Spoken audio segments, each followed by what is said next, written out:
In all the places of the earth, they know that the gods and spirits affect man's path. All the misfortune that befalls man lies at their feet. If you have eyes to see, you see their presence and their power. Keep your eyes open, traveler, and you might see their faces. Here, they once said that Loki lies imprisoned in a cave, trapped by his enemies, who set a serpent above to drip venom on his face. His wife, Sigyn, sits beside to catch the venom in a bowl, but when she must leave to empty it, the poison falls unabated. His pain is so great that he thrashes and writhes. And here above, we see the earth shake and break apart. Across the sea, they know that the earth is carried in the arms of a giant. When he is vexed or injured, he may not carry his burden so gently, and the world will feel his anger and pain. In a land far away, they say the winds are trapped inside the earth.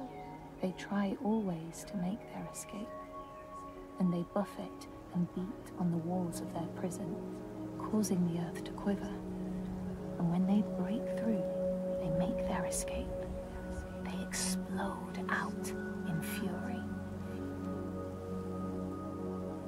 In the lands of your birth, people live hidden too, in the hills and stones. They may be the remnants of a godly race, who lost a war with giants and, finding the world changed, retreated into silence. But you still see their carvings and circles from the time when they walked among men.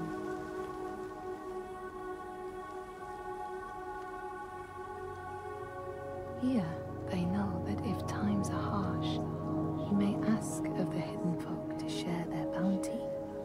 And if you are strong and wise and good, they may hear your plea and send you aid.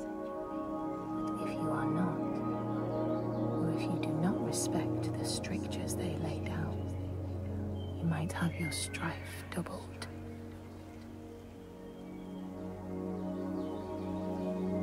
In the lands of your birth, and in these lands too, they know that people can be taken by the secret fair ones.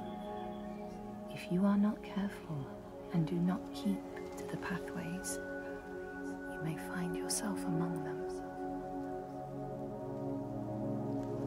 In a land to the east, they know that when a traveler finds themselves lost, it is the fault of the Vadadash, who wait at the crossroads to trick souls passing by.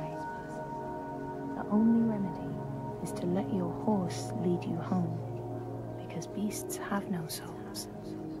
But if you have no horse, your soul is lost forever.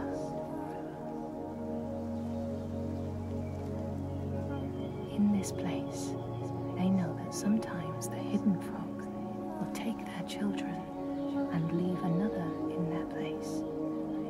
These children may look the same as their own, but will be dazed and far away, or ill-tempered. And you know then you have a changeling in your house. In this land, when people cannot raise their children, they will leave them in a sacred place for the hidden folk to take and care for.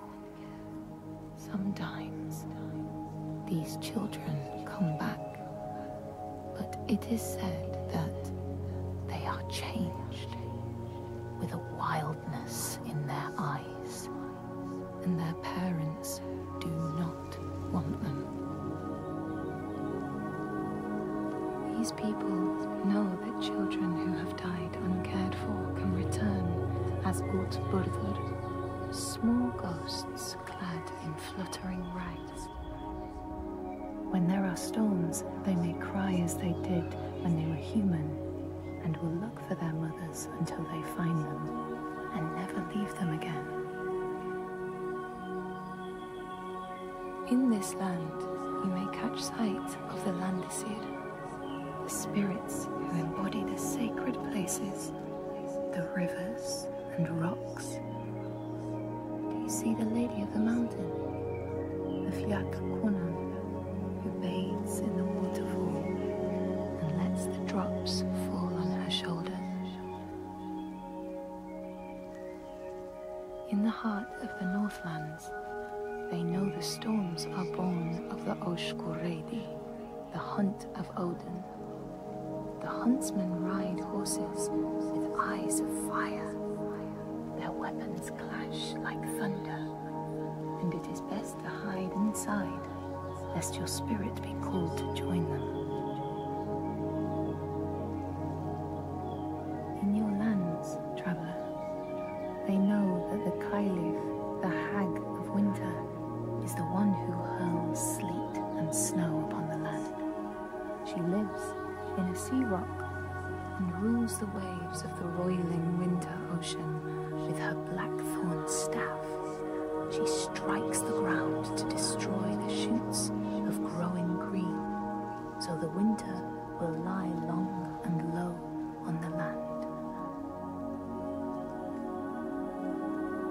These people know that the sea god, Ran, sets out nets to trap sailors and drag them to her world.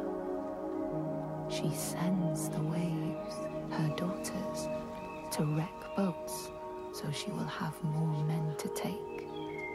And jealously, she pulls them down beneath the water. People here speak of warriors who can transform themselves into bears when they are enraged. Their skin becomes hide so thick, no sword or spear can break it. When King Hrolfr fought Skald, many people saw a great bear fighting beside him, who killed more men with its paw than any 5 soldiers. Men here will tell of how Jarl Hakon worshipped the giant Thorgerða and sought her aid in the middle of battle when the tide was turning against him. Fleeing to an island, he pleaded with her for aid. She demanded a sacrifice. She rejected all of his offerings until he, at last, killed his own son in sacrifice.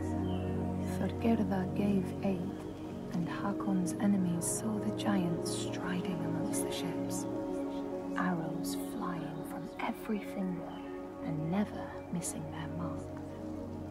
Their morale was sapped, and Hakon won his battle.